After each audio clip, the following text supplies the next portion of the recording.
Бисмиллах достар, қалдарыңыз қалай? Менің каналыма қош келіпсіздер. Бүгін сіздермен бір жасағаннан сырт қатырлақ, іші осындай сочный болып шығатын чебурекілердің рецептісімен бөлісемін. Міндетті түрде дәл осылай жасап көріңіздер. Кереметтей болып шығады. Ол үшін алдымен 350 грамм ұн алып аламыз. Одан соң қайнап тұрған ыстық 175 грамм суға жарты шай қасық тұзды салып араластырып ұнға құямыз. Үстінен 20 грамм сұйық майда ұнға құйып жібереміз.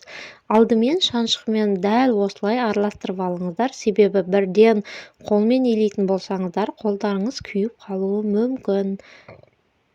Жақсылап илесеңіздер, бізде осындай түйіршіксіз, іртіксіз, эластичный, керемет, тым жұмсақ емес, тым қатты емес, орташалау қамыр шығады.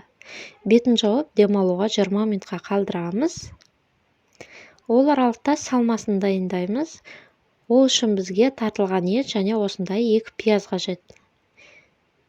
Пияздарды блендеріңіз болса, блендермен езіп алыңыздар. Блендерлеріңіз болмаса, мен сияқты осындай теркіден өткізіңіздер. Себебі теркіден өткізсеңіздер, пияздың сөлі шығып, суы шығып, чебурекілеріңіздің сочный болуына тікелей көмектеседі. Пияз дайын. 30 грамм су құямыз. Міндетті түрде суды құйыңыздар. Чебурекілеріңіз құрғақ болып қалмайды сол кезде. Үстінен фарш салып, дәміне қарай тұз бен бұрышты салып араластырамыз жақсылап. Біздің чебурекіміздің салмасы осындай каша сияқты әдемі болып шығады. Міне салмасы дайын. Ал енді демалған қамырымызды рулет, колбаса сияқты осылай жақсылап жұқартып аламыз. Мен бәрі бірдей болып шықсын деп таразымен 50 граммнан бөліп шықтым. Міне осылай бөліп шығамыз. Достар, егер видео ұнаса, лайк басып, пікірлеріңізді қалдыруды ұмытпаңыздар. Міндетті түрде дәл осылай жасап көріңіздер. Менің каналымда чебурекиден басқа сіздерге көптеген пайдалы бір жасағаннан шығатын рецепттер көп. Міндетті түрде кіріп көруге кеңес беремін. Тіркеліп алыңыздар. Қазақша контенттің дамуына кішкене болсын үлестеріңізді қосыңыздар. Осылай бетін жауып қоямыз. Шетінен қамырымызды алып, ұнға бір малып алып, осылай жайып шығамыз. Жұқалап, қатты жұқа емес, қатты қалың емес, орташалау қамыр болуы қажет. Міне осындай болып шығады. Міне мен барлық қамырды осылай жайып, сіздерге көрсету үшін жинап түймей тұрдым, бірақ сіздер жайғандай түйіп тастай беріңіздер.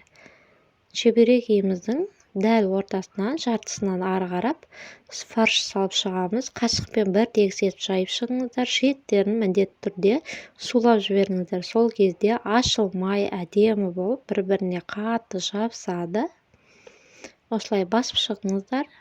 Шетін шаншқымен баса салсаңыздар да болады. Менде осындай кескіш бар еді. Оның үстін видео түсіріп жатқан соң әдемі көрінсін деп осылай кесіп шықтым. Осылай да кесіп шықсаңыздар болады. Міне біздің чебурекілеріміз осылай әдемі көрінеді, егер осылай кессеңіздер. Міне дайын. Мен тағы біреуін түйіп көрсетейін. Осылай қашықпен бір тегіс етіп, бір жерге жиналып қалмайтындай етіп жайып шығыңыздар. Міндетті түрде сулап, жақсылап, басып кесіңіздер. Сол кезде ашылып кетпейді. Қызып тұрған майға салып қуырып аламыз. Майдың астындағы от өте төмен болған дұрыс. Қуырылып жатқан кезде осылай үстінен құйып тұрамыз майды. Сол кезде біздің чебурекілеріміз ісініп, әдемі болып пісіп шығады.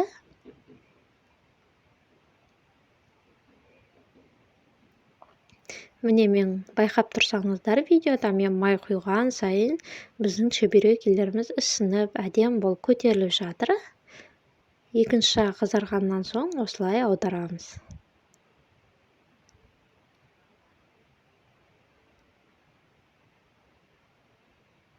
Екі жағы да піскен соң осылай аламыз. Қысып алуға болмайды, себебі тесіліп қалуы мүмкін. Міне достар, біздің сочный, өте дәмді чебурек илеріміз дайын. Назарларыңызға рахмет. Ас